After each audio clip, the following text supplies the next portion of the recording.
Miss Andrew reporting live from where I have made my home on the floor in front of all my books. Coming through your speakers with George Washington Socks, Chapter 5, A Time Travel Adventure. So I hope you have been enjoying George Washington Socks as much as I have. We are moving on to Chapter 5. Matt felt that as the leader of the club, he had to be the bravest, but the more he heard about this lake business, the less brave he became. It took all his courage to begin to walk down the path toward the lake. "Come on, guys, we're almost there," he said. Tony took his place in the scout's position and the group reluctantly followed. Lavart Lake. That's a strange name for a lake. Do you think it was named after someone named Lavart? Q wondered aloud, trailing after Matt and Katie. Tony turned around to answer. Grandpa was just beginning to tell me what he had figured out about that name. He said it was a clue to the mystery and he felt sure he was onto something. But then my mother came back into the room. She was in the kitchen talking to the dietitian about Grandpa's meals. He's got this thing about eating yellow. He won't eat anything yellow. Anyway, as soon as my mom came back, he stopped talking and winked at me. He's funny that way, likes to keep secrets. Did you ever think that he might be a little batty? Hooter called from the back of the line, for they were now all walking single file. You know how some old people get, he continued. They spend so much time just sitting around that they stop eating stuff that's yellow and start making up stories. Tony's face flushed red as he turned around to face Hooter. Maybe your grandfather is batty and makes up stories, but mine isn't, he said emphatically. Whose grandfather are you calling batty? Hooter came up to the front of the line and towered over Tony. Look, you two, Matt interrupted. No one is calling anyone's grandfather batty. We're all in this club together and we can't be fighting with each other. We have to depend on one another like the rebels did. We're comrades, remember? So cut it out and shake, he ordered. Hooter reluctantly put out his hand, and he and Tony shook, trying not to look at each other in the process. Ugh! Q suddenly let out a scream. I knew it was going to walk into a web, he moaned, as he tried to get a sticky spider web off of his face. Katie was able to help him get untangled with her sword. She even offered to wash his glasses with her squirt gun. Meanwhile, Tony had regained some of his bravery and was scouting ahead. We're almost to the lake, he called back to them. It's just down this bank. Once we're off the path and out of the woods, we'll be able to see better. The moon is almost full. Yeah? What phase would you say the moon is in tonight? Matt asked, looking up. Suddenly they all stopped and were looking up at the bright orb that hung above the trees. 3/4, Q said, with authority. He had read all the astronomy books in the school library. Definitely a 3/4 moon. Are you thinking what I'm thinking? Matt asked uneasily. That's just what I was thinking. In fact, I was already thinking it 5 minutes ago, Q said, adjusting his glasses on his nose. Oh, come on, you guys, Hooter said. You don't believe that old story about the moon and some boat, do you? And I'm not saying that your grandfather is batty or anything, Tony. Maybe he just has a great imagination. My marshmallows, Katie murmured. I dropped my marshmallows. But Matt and the rest of the club were so busy discussing the legend again that no one paid attention to Katie. In fact, it was almost another 10 minutes before anyone noticed she was missing.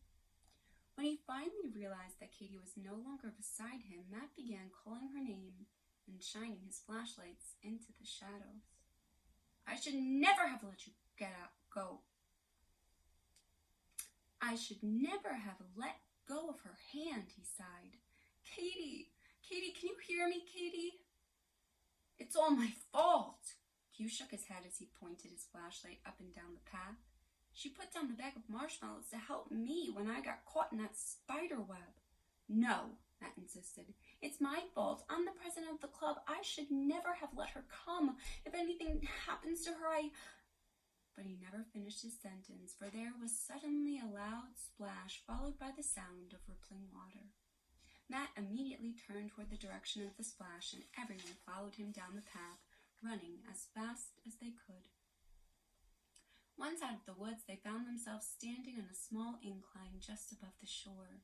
The lake stretched out before them, lit in the eerie white glow of the moonlight, and floating on the silvery ripples of its surface was a boat. An empty rowboat? Matt and the rest of the boys stood transfixed, watching as the breeze picked up and gently sent the lonely craft on its course to shore. "Oh no!" Matt gasped, his eyes following the boat to the lake's edge. For there, on the pebbled beach, stood a little figure with red curls blowing back on her head as the early autumn breeze swept across the water. She stood perfectly still, as if waiting for the boat, and when it finally reached her, she smiled a strange smile. "Katie, no!" Matt cried out, but it was no use. His little sister was climbing into the boat. Her legs were so short that she was having a hard time hoisting herself over the side. "Katie, stop! Get away from it!" Matt yelled frantically, but still Katie paid no attention. When he first laid eyes on the empty boat floating in the moonlight, Matt was filled with a sense of wonder mixed with fear. The very emptiness of the boat seemed to be beckoning to him to come and fill it. None of the boys could speak at first. They were overcome with a strange longing to board the lonely craft. Standing on the incline, still at a distance from the boat, Matt also felt a horror rising within him. There was something very wrong with this vessel, something dangerous and powerful. A strange force seemed to be present. Matt knew deep down that they should run from this thing, run as far away as they could, but the sight of his sister caught in this mysterious force sent him running straight for it instead. Hooter, Tony, and Q had the same mixed feelings, but when Matt took off to rescue Katie, they didn't hesitate to join him. They were all yelling at Katie to get away from the boat when they suddenly came within a few feet of it. Matt was just ahead of them, and so he was the first to come under the boat's spell. It was the same desire to board the boat that he felt when he first saw it, only now the desire had become overwhelming. All of his fear and mistrust were suddenly gone. The stoutness left his face. The lines on his forehead disappeared as Matt began to smile. He reached out for Katie and lifted her into the boat. Then climbed in himself. Q and Tony did the same. Hooter gave the boat a shove and jumped in after them, smiling as if in a trance. Matt reached for an oar.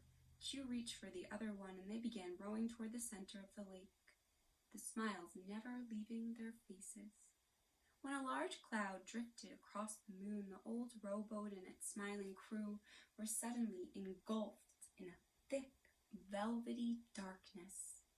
An iridescent mist began to slowly swirl about them as they sat motionless. Q and Matt were on one seat, and Tony and Hooter on the other, with Katie kneeling on the floor between them. A low whistling sound seemed to circle them as the boat began to tremble, and the mist wrapped around them like a cocoon. When the three-quarter moon finally returned from behind a cloud, the lake stretched out smooth as glass beneath it. The old rowboat and her adventurous crew were gone, vanished. It was as if the lake had swallowed them up. The only evidence that remained of the mysterious craft and her spellbound sailors were the silvery ripples that fanned out from the lake's center. As the wind picked up, it blew across the sparkling surface, smoothing out the uneven choppiness of their departure. All that remained was the gentlest hint of a wave. Dun, dun, dun. George Washington socks. A time travel.